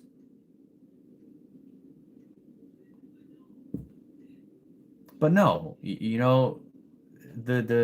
ego of Joe Lacob, he loves James Wiseman. He speaks Mandarin. Wow, he's so smart. I don't know what kind of an amateur organization this is, right? But I literally have tweet after tweet after tweet. After like the fourth game that James Wiseman played, I'm like, okay, the Warriors made a mistake. This kid is a project on both ends of the floor. You cannot play this guy. First of all, he doesn't even fit Steve Kerr's system, right? And he has no idea how to play. He has no timing whatsoever. He doesn't understand defense. Like, he played 3 games in college, right? He just never developed. And it was going to take him a long time to do so.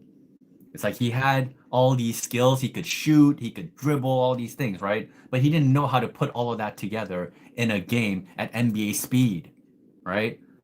You have to have scouts on your team that recognize these things, and you have to make quick decisions on the fly and recognize that Steph Curry averaged 32 points per game for you that season. All right? That is the moment you say, okay, we made a mistake. It's time to pivot right away. Instead of wasting Steph Curry's prime years doing absolutely nothing, right? So it didn't hurt him that the following season because they lucked out, picking up Otto Porter Jr. for vets minimum, and he turned out to be such a vital player for the Warriors at that backup power forward spot, the spot that Guy Santos is playing now, that I've been pleading for Guy Santos to play, right? Because Otto Porter was such a vital connector in that regard that season. It's when they lost him and they started relying on James Wiseman and Kaminga the following season is when, a lot of their stuff went to hell. So scouting is so important, man. Scouting, you have to recognize how far away a player is from being good enough to help your team. And if they're eating up a bunch of money because they're a high draft pick, right? And then you have to play these guys like half the game just because they were a high draft pick. What did I say before? The players that you have in rotation, if they're playing half the game, was I lagging there? If you're getting amateur play from players who don't know how to play and they're in rotation for half the game, nobody can survive that. You're going to be a lottery team. That's what's going to happen. Doesn't matter if you have Steph Curry. Doesn't matter if you have LeBron James. It doesn't matter if you don't have Luka. It doesn't matter if you have Michael Jordan. If you have amateur players in your rotation, you're going to look like an amateur team for half the game. And you're not going to win those games. Do you know, while the Warriors were playing James Wiseman, they couldn't string together 3 wins for like 60% of the season. It's when Wiseman got injured and they ran an 8-man rotation, right? With Steph Curry, they were playing more Steph Curry-centric offense. They gave up on it. Steph Curry is so pissed off, right? And you got like Kelly Oubre, Kent Bazemore, Draymond, Kevon Looney. Like, those were like some of the main guys, right? And they made a run with that unit. And they went on a giant run. And they won like, 16 of their final 21 games or something like that? That was all without James Wiseman. Before that, they couldn't win 3 games in a row. That's what happens when you have, players in rotation that are like goofy. A single player can mess everything up, but especially if that player is at the anchor spot. That's the most important position defensively in the game of basketball. It's the center spot, the anchor spot, right? The backline defense. And you got James Wiseman there.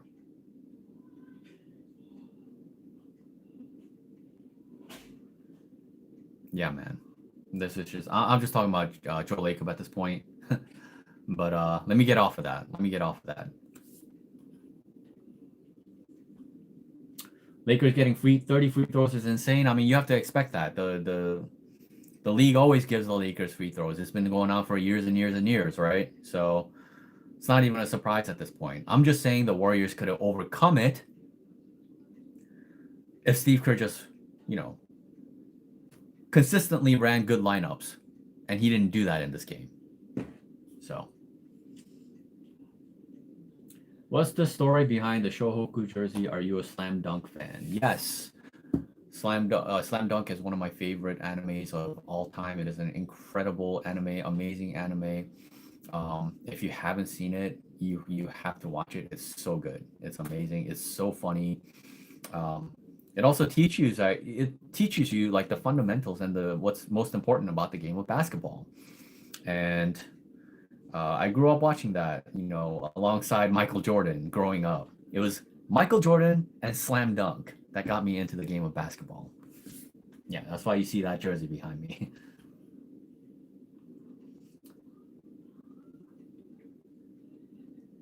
Do you think Kerr is having Gee play the Jimmy role? Yeah, he's acknowledged and admitted that they're looking to Gee Santos now to be more of that that player of that size who's creating looks for his teammates, because Santos has shown the ability to do that. And again, Santos is also showing the ability to create for himself on top of all the intangibles that he's been doing. You look at the box score, the guy is just tearing it up. I mean, it's just two-way play across the board. He's been incredible. So yeah, this is a new dynamic that the Warriors have now, despite the fact that they lost Jimmy Butler. And obviously, Gee Santos is not the caliber of a Jimmy Butler, needless to say, on offense, right? But when you consider how much better of a defender that he is, and the fact that he can play power forward so much better than Jimmy Butler, and then you add Kristaps Porzingis to the equation, I think the Warriors have the potential, to be every bit as good as the run that they went on last season in the second half after the All-Star break. I believe that the Warriors have a shot at being a really, really good team in the second half of the season. And you got to pray for that. You got to pray that's going to happen. And the only way that's going to happen is if both Steph Curry and Kristaps Porzingis are healthy enough, right? So pray for that. If you're a fan of this team, you want what's best for this team. You don't want to be like, oh, just give up. Like, what's the point? This team's not good enough. Like, we're seeing good stuff. We're seeing good stuff from this team. We're seeing connectivity. We're seeing togetherness. We're seeing developments, right? So I don't understand the negativity, actually. If there's something to be negative about, trust me, I'll be the first one to, tell you about it. Why isn't Post and Al playing more minutes? Yeah, I mean, that's already been explained. That's Steve Kerr doing nonsensical things. I'm getting pissed with the reports that the Warriors and Lonzo are nearing to a deal, another freaking guard.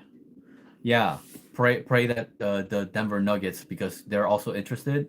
I also saw a report that Lonzo Ball is not interested in joining the Warriors. So just pray that another team picks him up, because the Warriors don't want this guy. He's shooting 30% from the field. That alone is like, you're not an NBA player if you're shooting 30%. He plays, and it's not like he plays 20 minutes per game. You play 20, that's half the game, right? And you're shooting 30%? The Warriors want this? It's crazy. With Kerr as a coach, Golden State is a 500 team. I mean, with Kerr as the coach last season, they were like 22-5 with Jimmy Butler. So it depends on the personnel. If he has the right personnel, he can get much better results. And right now, with Kristaps due back after the All-Star break, the personnel is about to be much better. They have a lot of reliable defenders, right? And they have a lot of size. So the biggest problem of the Warriors the last 4 years has been fixed, theoretically, right? The size problem is no more. Of course, I'm sure Steve will find some way to get 4 guards out there. But I have my doubts, because Santos is so indispensable. He's going to be in those lineups. So if he's in there alongside a center, it's impossible to play a 4-guard lineup, right? Kristaps has to play, Al Horford has to play, Draymond has to play. I think the 4-guard lineup thing has been solved. We're not going to see that anymore. And if the Warriors are better on defense because they're not playing a 4-guard, oftentimes a 3-guard lineup, they're going to look like a completely different team. They have the potential to dominate. That's what I believe about the Warriors all along for the last 4 years, is that they could have been dominant if Steve Kerr didn't play these tiny lineups. Like, how can you be an NBA coach? How can you be a guy who's been in the NBA for so long, play for championship teams, and think that it's okay to have all these guards on the floor at the same time?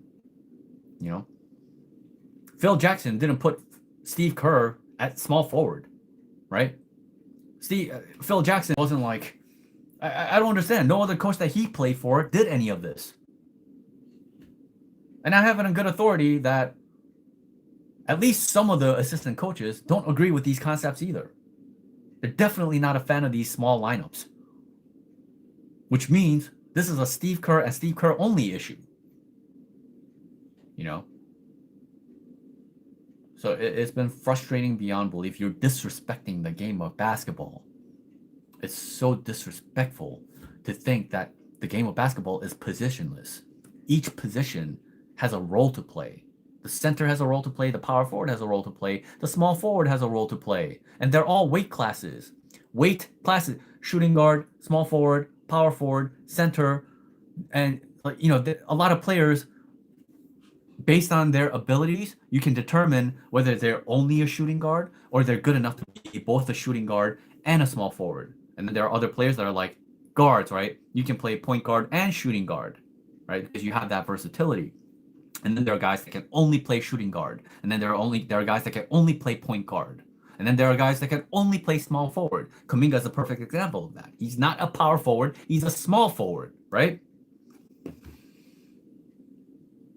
You have all these nuances, right? And then you have power forward. You have some guys that can play small forward and power forward. A lot of the guys that play power forward now started off as small forwards, right? Like Harrison Barnes started as a small forward. Aaron Gordon started as a small forward, right? There's all kinds of players. Santos, right? These guys are capable of playing both small forward and power forward, meaning they're capable of playing perimeter defense and having enough size, having enough grit, having enough know-how to play the power forward position as well. And these positions all require different aspects, right? If you're playing power forward, you have to be good enough to be able to play the backline defense. You have to be aware of boxing out at all times and being a secondary helper to the center. That is the role of the power forward. Consistent rebounding, consistent boxing out, and consistent help, right? When the center is helping, the power forward's job is to be the helper's helper, right? So these positions have roles. So you can't put GP2, 6'2", as your second line back defender. That's not gonna work. How does a guy who's been in the NBA and played the game for as long as Steve Kerr has not know this?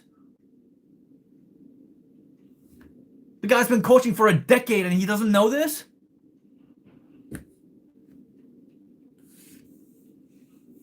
Absolute insanity.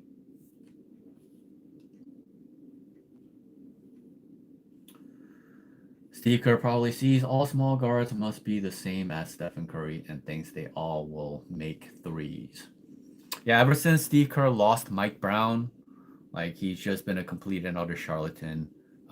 Defense has not been his focus at all. All he cares about is offense, which is why he keeps playing these 4 guards. The thing that he doesn't realize about his offense and why it's been so crappy is that when you have all guards, you don't have enough screeners. Your system, the motion offense is predicated on screens, on-ball screens, off-ball screens, which requires 2 screeners, right? 2 screeners.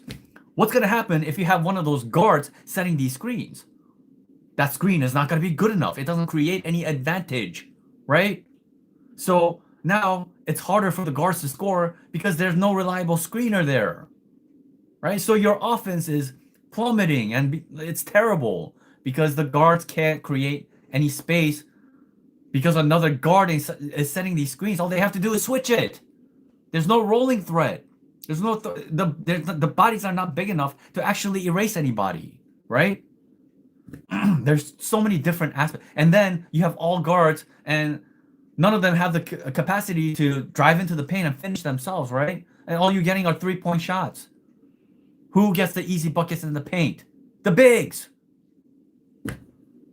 So stupid. Like, no common sense. Steve Kerr has no, like, his brain is empty. Like, the guy's a charlatan. He's a fraud. He doesn't think the game. He doesn't watch the film room. He doesn't get into the film room. He doesn't study the film session with his players.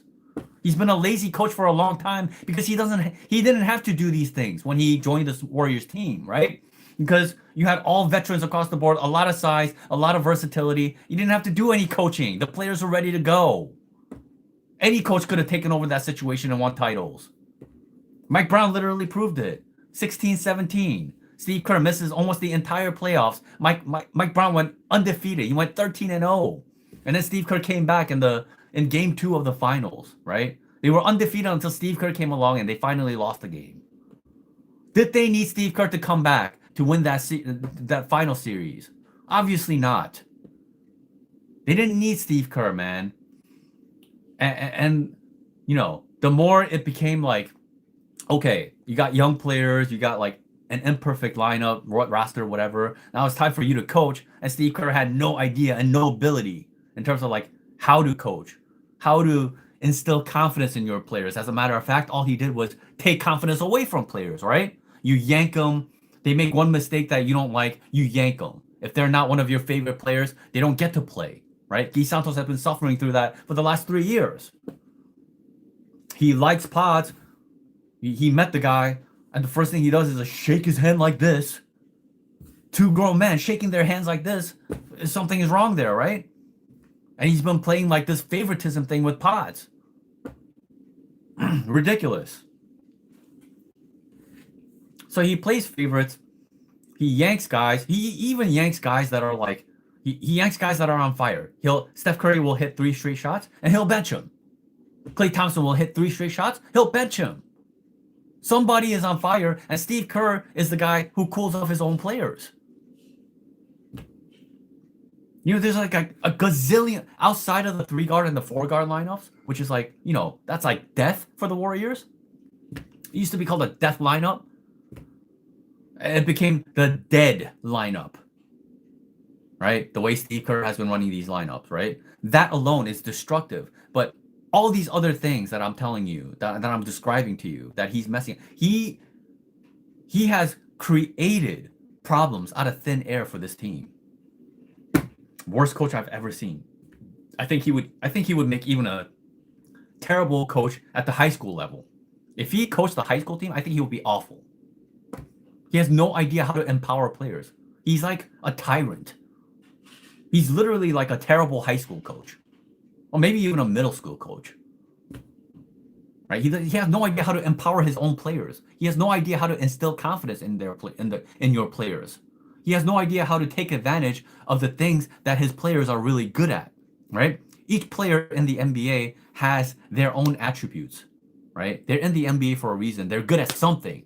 So as a coach, if you're going to use somebody, you got to make sure that you are maximizing that player and their abilities, right? So take TJD, for example. He's a pick and roll threat. He's a rim threat. He's a lob threat. So you should be running some pick and rolls for the guy when he's on the floor. But he never did that. He used a pick and roll guy as if his name was Kevon Looney. And then TJD looks terrible, right? He uses GP2 at power forward, makes him look absolutely terrible when he was an elite POA all along. You know, he doesn't use guys to their strengths. He just expects them to fit into his stupid system, into this box, right? This impossible system that like it's so hard to get a shot off. He hates ISOs, right? And yet, most of the time, you run the motion offense, right? And what happens? It's a predictable offense. The other team knows exactly what you're gonna do before you even do it, right? So what ends up happening is the shot clock starts running out. You're not executing anything. Everything's been blown up. And then next thing you know, the shot clock is running out and somebody has to burp up a terrible shot. Moses Moody, Pods, whoever has to burp up some terrible shot. That's a ISO shot.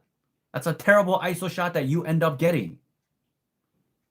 Because you're running this terrible offense instead of, and you burn so much clock trying to run this crap, right? It's basic basketball. It's like, how do I describe it?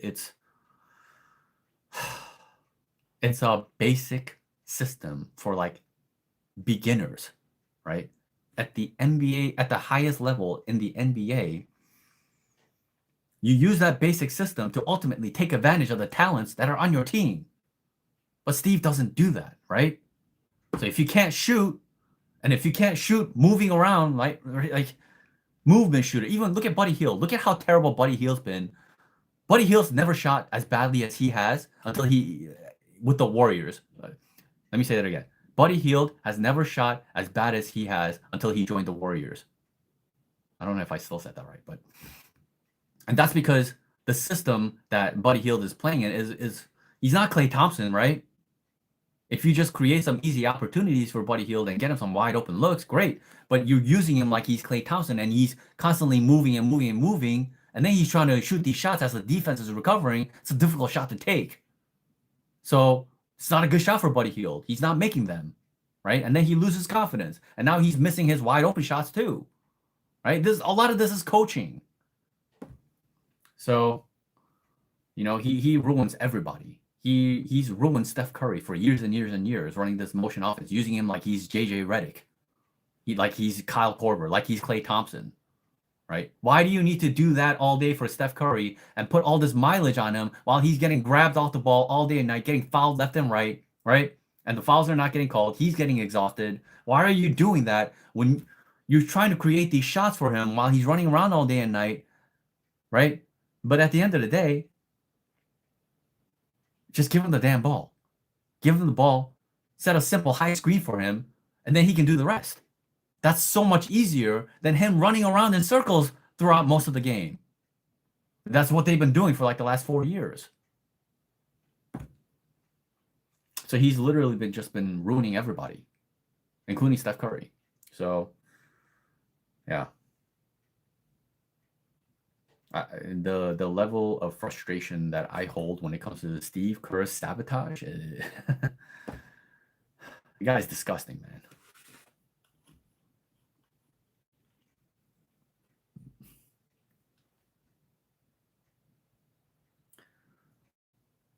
Will you be doing game live, play-by-play, just like that? No. Tonight was an emergency.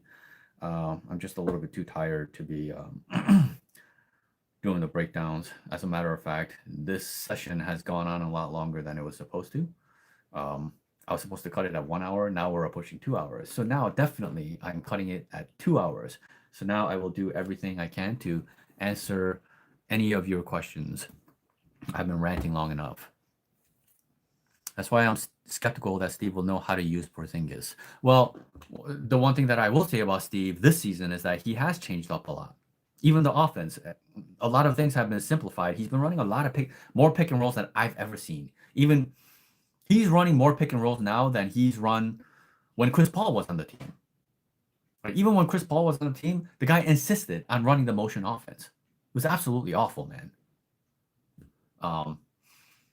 But this season, he's running a lot more pick and rolls. His offense has gotten a lot more simpler. Look at the way he's using Guy Santos.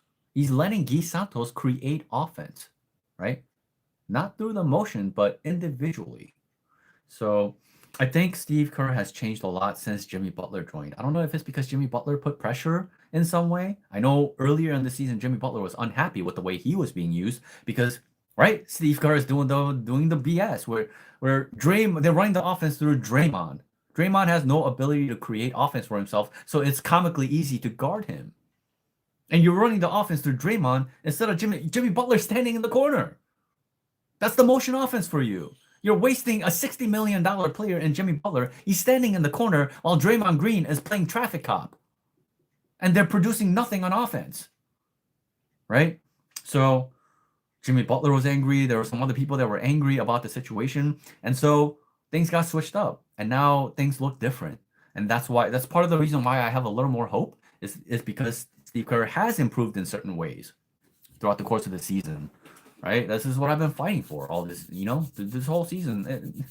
I've been fighting about these lineups and what he's running, and he's still doing it to some capacity, right? The small lineups, but he's also included more bigs in the process. So, and again, Kristaps is yet another big that he has to include, and that's why I have more hope for the remainder of the season. Curry needs to speak out more. I mean, I kind of give up on that in that regard. Steph should have spoken long ago when there were trade rumors about James Wiseman for Pascal Siakam. He should have been vocal enough to make that happen. When there were, can you imagine this? Can you imagine this for a second? If the Warriors traded James Wiseman for Pascal Siakam, and then if they traded Kaminga for OG Anunoby, right? Of course, there were some other pieces that would have had to be moved, but can you imagine that? Where would the Warriors be right now? Would they be at championship number 6? Would they even be at maybe championship number 7? I mean, the front office obviously should have done all these things, right? And these years would have been so much more different had they traded these kids that ended up doing nothing for the Warriors and wasted so much time, right? But Steph Curry should have had a hand in forcing Joel Lacob's hands. Be like, oh, you really want to do this 2 timeline thing? Okay, then trade me. Kobe did that. Kobe was like, hey, you gonna be on some BS? I'm out of here. I'll go to the Clippers. You gotta, even if you don't mean it, you can't be so damn nice. Steph Curry's too nice. So yeah, I don't trust Steph Curry to be like the voice of the team. Like, that's just not a thing that he's ever been good enough at, So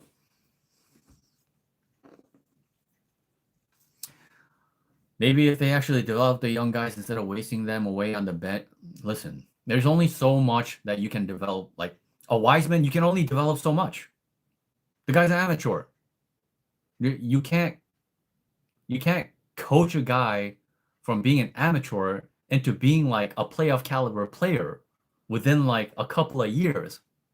The word project exists for a reason. If you're a project, it will take you many years before you become a useful player.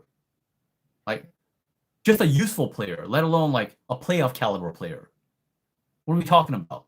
You have Steph Curry on your team. You have no time to waste. And Jonathan Kaminga, I mean, the team is hurting when he's on the floor because he doesn't connect the team on defense.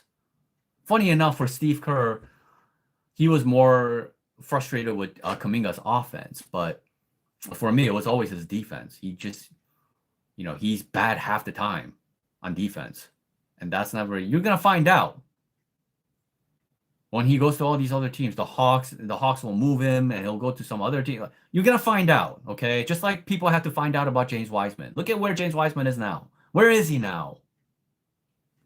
If he was good as you believe that he could be, why isn't he thriving with some other team 5 years down the road? I'm telling you, something similar is going to happen with Jonathan Kaminga. Any serious team that picks up Kaminga is going to end up finding out they can't win with him because he does not connect their defense.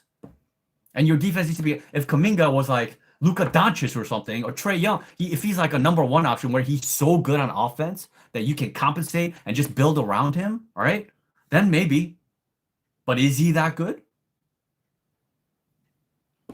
I guess that's all for you to decide. But either way, he never fit with the Warriors because you already have Steph Curry on your team, right? So you're not going to be a number 1 option.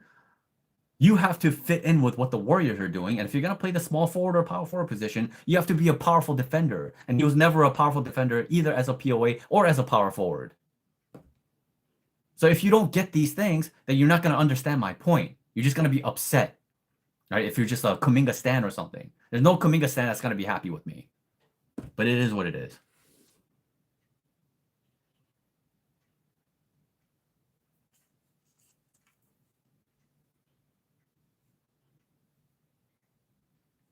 Actually, you do. You do have to be that good of a defender when you're at the forward position. Forward positions are the most viable positions defensively. You have to be good at those positions. If you're not good in those positions, you're not going to be a championship caliber team. Do you care more about the Warriors being a championship caliber team, or do you care more about the development of Kaminga? That's the question that you have to ask yourself.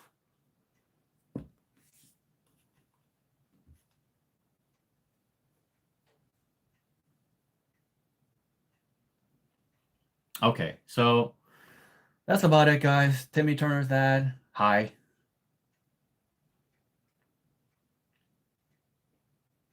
Guy Santos, a project player. Come on, man. Problem is, after Curry, Golden State has no secondary scorer. Well, they do now. Kristaps Porzingis.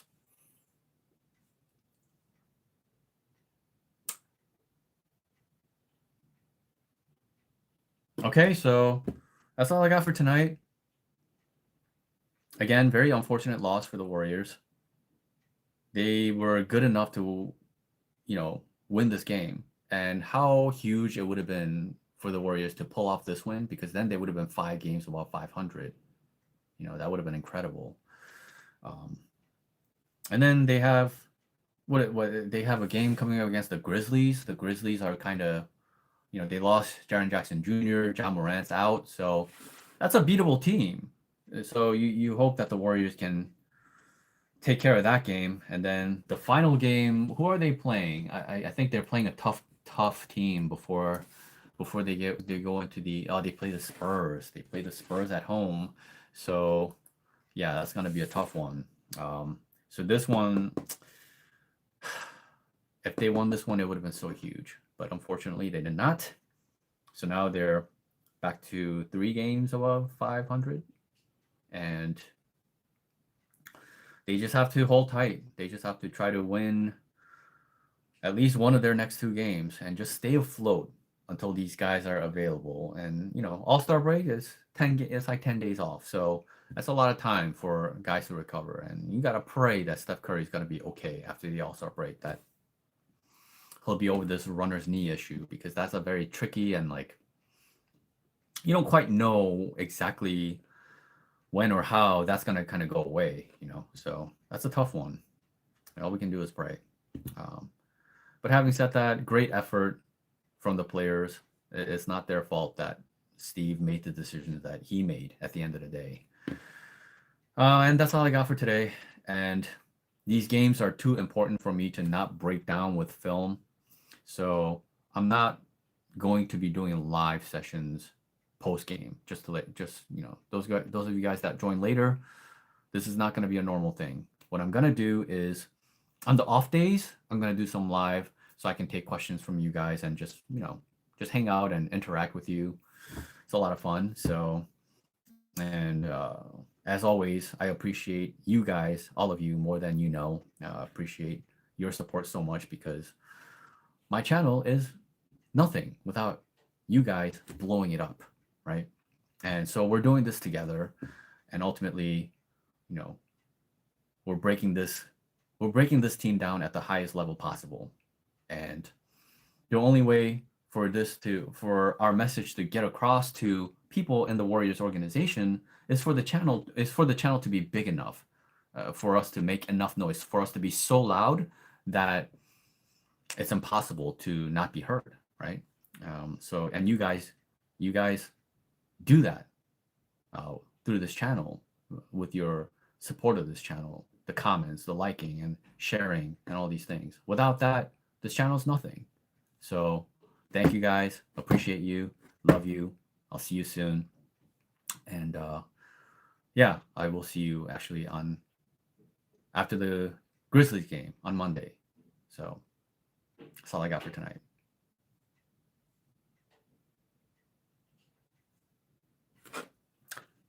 Have a good night.